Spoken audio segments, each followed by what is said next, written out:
India has entered an internationally elite club, how Agni-5 has changed India's nuclear strategy, and how this strategy has put Pakistan as well as China on alert. India has just tested Agni-5, which is an intercontinental ballistic missile, and now it covers whole of our continent Asia with 5,000-kilometer range. This is a great addition to India's strategic defense, and it becomes our strategic equalizer in our nuclear strategy. Hello everyone, welcome to Vajiram and Ravi's Flash News. My name is Shubhangi Singh, and today we are going to talk about Agni-5 and how it is a game-changing strategy in India's nuclear deterrence. Also, we will be looking at the significance of the Agni family, that the contribution and the leverage that it provides the Indian defense. So let us start with understanding the testing that we are talking about. So India has successfully tested Agni-5, which is an intercontinental intermediate range ballistic missile, and this has been an important moment for us because when we talk about our location, we are surrounded with two nuclearly enabled neighbors, that is China and Pakistan, and China's arsenal already includes intercontinental ballistic missiles such as DF-31, DF-41, and as of now, after successfully testing Agni-5, that is when India has been able to match Chinese capability, and it has also got the ability to entirely cover Chinese mainland. Before this, we did not have the capability in terms of missile range to cover entire Chinese mainland, bringing in all the cities of China in the range of our missiles, and we have just matched China's arsenal as well in terms of technology with Agni-5. So Agni-5 has filled up a very strategic gap where we have seen our deterrence, which is strengthened. We have seen also a direct explicit support when we are talking about no first use doctrine. That means we will not be with the first ones to use the nuclear weapons in a case of conflict, but at the same time, such capabilities strengthen our ability to provide a second strike as well as deterrence that comes with such capabilities. So the clear purpose that has been given, the message that has been given out with the successful testing of Agni-5, that to just after 3 months of Operation Sindoor, is the fact that we are capable of a situation where we will be able to come up with a survivable second strike, and there is credible minimum deterrence.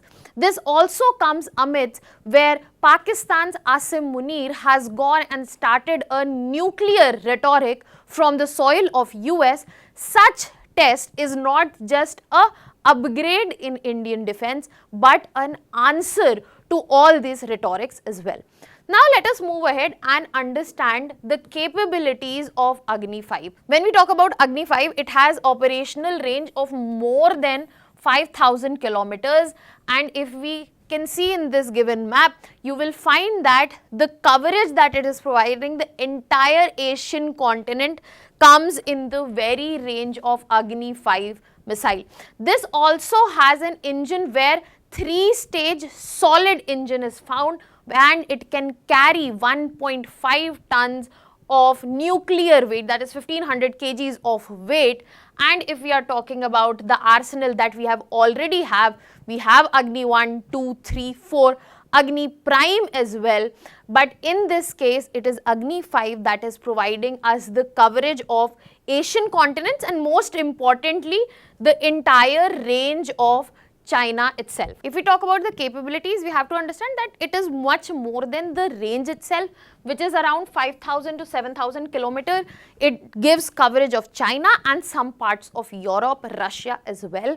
But at the same time, the technology is also of great significance here, because if we talk about payload, 1.5 ton nuclear warhead, which will be complementing the nuclear triad present at India's defense.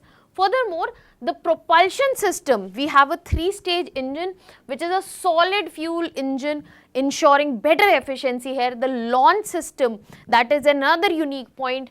It is a canister based. That means it can be mobile, it can be moved from one place to another through road and rail, and it is absolutely survivable in such situation. And it also provides the option of quick launch, which is very important in the cases of second strike. Furthermore, the accuracy that has been seen has been around 10 to 20 meters. That means with extreme precision, the enemies can be striked.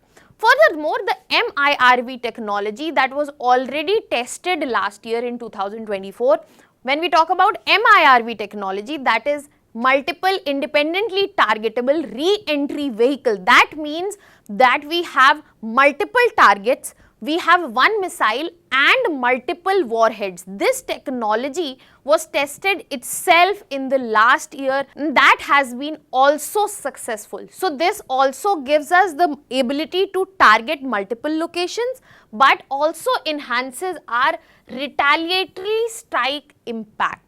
If we will understand the defense setup that we are carrying out, it is definitely keeping in mind the no first use doctrine, but at the same time, we are assuring that our retaliatory strikes should be good enough to provide actual real deterrence to us, and that is what is being showcased by Agni-5 as well. When we talk about this whole addition and the successful testing, it presents us the strategic significance of this whole missile system, especially Agni-5, in multiple dimensions. For example, when we talk about deterrence, it gives us direct deterrence against China, because now the major cities, be it Beijing, Shanghai and its military hub as well, they are within India's range, and we will be able to counter China's missile advantage now.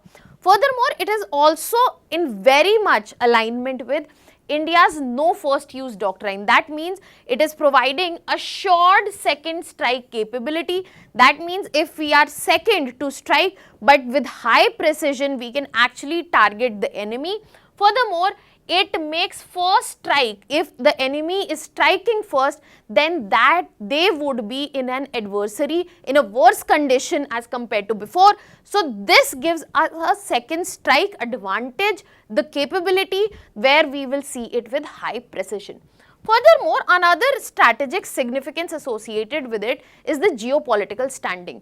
We have just entered the elite club, elite international club, where only countries, few countries such as US, Russia, China, UK and France exist, and this stands tall as a symbol of Atmanirbhar Bharat in defense as of today. Now let us move ahead and talk about the Agni family.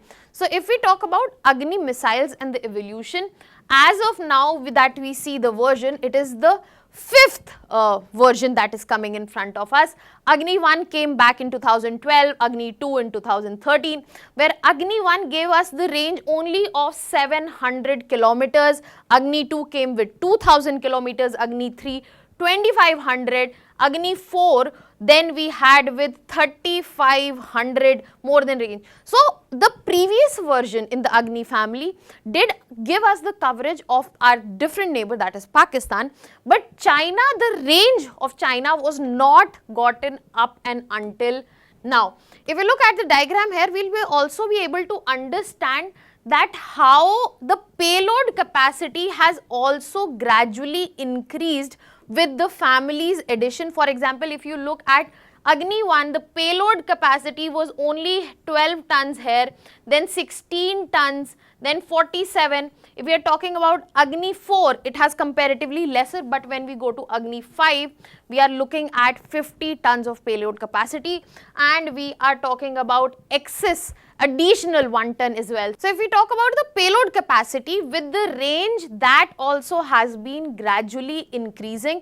And if you look at the number of flights and the success and failure ratio, that also has been gradually improving, indicating the strong hand that India has now in terms of indigenous defense manufacturing in our country itself. Now let us move and understand that how it will lead to further geopolitical and security implications as well. The first factor that comes in is definitely the fact that there will be a regional balance now. How we are looking at regional balance?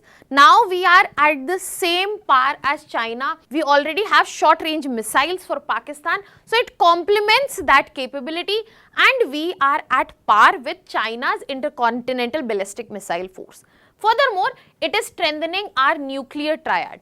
So when we are talking about alongside Arihant class SSBNs, SSBN basically submersible ship, ballistic nuclear and air delivery system, these basically form the part of nuclear triad with the missiles which will help us deliver the nuclear warheads as well, and this gives us diplomatic leverage in this very situation as well, where we will have better representation, greater weight, especially in global nuclear order, be it NSG, be it UN Security Council and other multipolar organizations, where it will be a great assurance in terms of security as well, where India's deterrence has improved while ensuring that we are still standing by our no first use policy. Now, what do you think about this edition? Put it down in the comment section. That was all for now. Thank you so much.